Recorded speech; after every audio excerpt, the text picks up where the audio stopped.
want to thank this panel for their time and testimony today. And just a quick question, and maybe future panels can address this question as well. Are there any known safer alternatives to fracking?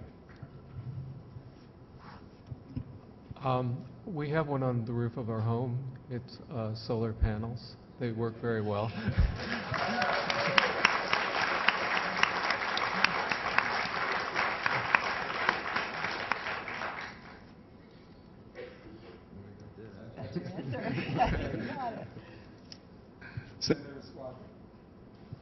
Thank you very much, and I want to thank Senator Vella and my colleagues for organizing this, and thank the panel. And I hope that members of the industry themselves responded positively to your invitation. And I know I was a little late. Maybe I've already missed them. Maybe they're coming later. But certainly, we'd also like to, oh, they're not going to be here. That's disappointing that they declined your invitation, Senator Vella. So let me ask you, we hear a lot about the research, and it was mentioned in the testimony here. And on one side, you hear, look, there's been an enormous amount of research on this. We know it's safe, right? We know it's safe. We know it works. And on the other hand, it seems like there's new information coming out all the time. But some of that was referenced now. I know that information on the on tremors and the seismic activity seems to be, moving, almost week to week, certainly month to month at this point. So just so that I can really understand where we are in terms of research into the health effects, environmental effects, and I guess now seismic effects of fracking. In your view, and sort of ask any or all the members of the panel, is it clearly safe in those three ways? Is it clearly unsafe? Or is it clearly unsafe and there's in fact new information coming in all the time about it? Just because it seems to me that this is one of those, it should be a question of fact, but there's a lot of different facts being asserted out there. So just to be very clear, how much do we know about the risks and how safe this is today? How much is still coming in? Just so that we can all be in the same starting place. Well, I can say for sure that there's not a lot of research out there. We surveyed the literature for the last 50 years on the subject. There were some old studies back in the 60s. There were a few things done over the years, but it's not really until the last few years that there have been health impact studies done, say the last 2 or 3 years. And there haven't been that many of them. Right now, all we can say is that there are red flags. We know that there are many, many things that seem to be problematic. We need to know more. We need to do a health impacts study.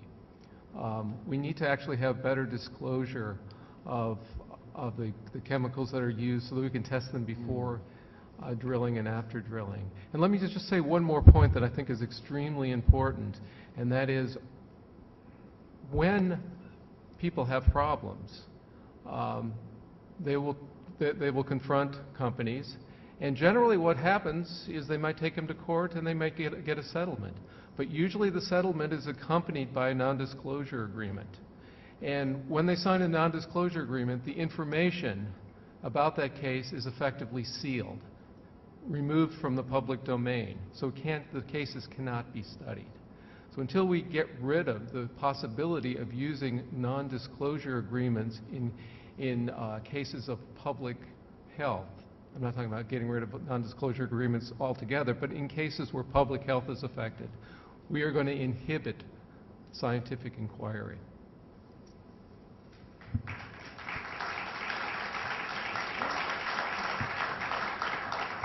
I would just emphasize that last piece. There are hundreds and hundreds of non-disclosure agreements out there, and there's many known situations where someone clearly has documented contamination on their farm or in their backyard, and they've been forced to go into a non-disclosure situation because the value of their house has dropped to nothing, and they have health problems that they need to deal with and can't afford to deal with, so they have to do that. That's a serious problem that's playing out all across the country. And I would say that says it is not safe. I would point out that you hear over and over, well, 60 years of fracking and we've never had a problem. Well, one of the reasons is the non-disclosure agreements, but there are many other reasons too.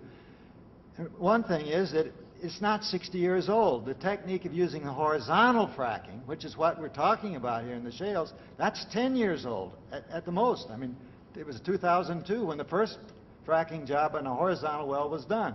So there haven't been that many years for problems to come up. So when you hear that 60 years baloney, say, not 60 years. 10 years, and then there have been lots of problems that they just get squashed by the non-disclosure agreements. And let me just ask this, if we take a little more time to really understand this relatively new procedure that has all these red flags as was mentioned, I think that's a useful phrase here. Take some time to study those red flags. Is the natural gas going to disappear in the next couple of decades? What I would say from what we've seen so far, I doubt whether I agree with what was said earlier. I don't see how it can ever be safe. That's just one man's opinion. But I don't see how it can overcome the problems we know about now. But certainly under any circumstance, there's no rush. The natural resource will be there for a long time, and the research is still coming in under any circumstance. Thank you very much. We have about 1 billion years to extract the gas from the shale. Thank you. That's the number I was looking for, 1 billion. I always like getting 1 billion as an answer to almost any question. Thank you very much. Just to finish that point, one of the things here that is another serious problem, and that's one of the issues with this whole proposal to hydrofrack in New York. Even if the technology, if there was no such thing as casing failure, if there was no such thing as a truck, not making it around the turn that causes these contamination problems that have been documented across the country, even if there weren't hundreds of natural faults in New York State, we are still dealing with a legacy problem in the state of improperly plugged wells from the past. And the question about how communities that aren't over the shale are exposed to it came up, and the discussion of the health impact to animals. Near my home in the Catskills, a couple miles away, there's one of the few Marcellus wells that was drilled in New York State. It's 8,000 feet down, and I talked to a driller who is a water well driller now in the area, and he worked for Gulf when he was younger. And he worked for Gulf drilling those wells. And how they plugged that well was pulled 5,000 feet of casing out of the ground and dropped dynamite down the hole. That is a straw that's waiting to bring contaminants to our aquifer in that region. And there's hundreds of those and thousands of those. There's 18,000 recognized ones, but there's many more across the state. That's a problem that needs to be fixed no matter what kind of drilling we're talking about, not just horizontal drilling and hydrofracking, but vertical wells, any kind of drilling. That problem needs to be dealt with, and it has not been dealt with. And read Ron Bishop's testimony about that. It deals with it very effectively.